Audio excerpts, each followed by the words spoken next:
एक छोटे से गांव में अमृता और कविता नाम की दो बहनें रहती थीं। अमृता बड़ी थी, शांत और समझदार। कविता छोटी थी, चंचल और हंसमुख। दोनों की दुनिया एक दूसरे के बिना अधूरी थी। उनके माता पिता किसान थे। घर की हालत बहुत अच्छी नहीं थी, लेकिन प्यार भरपूर था। अमृता बचपन से कविता का हर सपना अपने सपने से ज्यादा बड़ा मानती थी। जब स्कूल की फीस भरनी होती तो अमृता अपनी किताबें छोड़कर खेतों में माँ बाप का हाथ बंटाने चली जाती ताकि कविता पढ़ सके। कविता भी जानती थी कि दीदी उसके लिए कितनी कुर्बानियां दे रही है, पर वो छोटी थी, मजबूर थी, कुछ कर नहीं सकती थी। समय बीतता गया।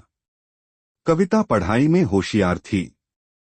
अमृता ने शादी से भी इनकार कर दिया ताकि कविता को आगे पढ़ा सके।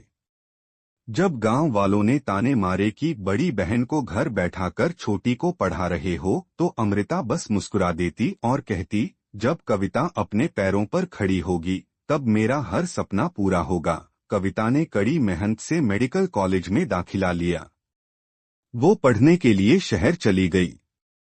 अमृता हर महीने पैसे भेजती, चाहे खुद भूखी ही क्यों न रह जाए।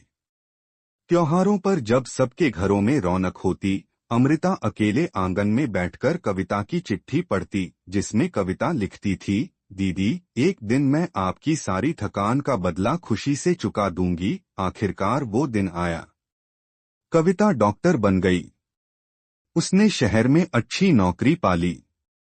पहले ही महीने का वेतन मिलते ही वो बिना बताए गांव लौट आई।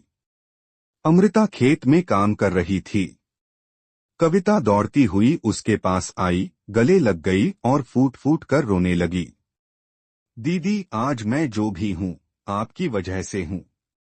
अब आपको एक दिन भी खेत में काम नहीं करना पड़ेगा। अब आपकी सारी जिंदगी मैं संवारूंगी। अमृता की आंखें भी भर आईं।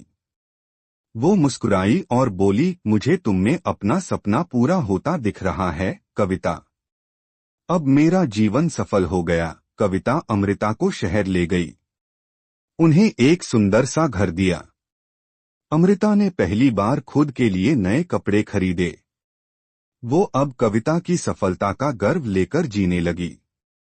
जहां अमृता ने कविता को धूप से बचाया, वहीं कविता ने अमृता को अपनी छाव में बसा लिया। उनका प्यार समय के साथ और भी गहरा होता गया।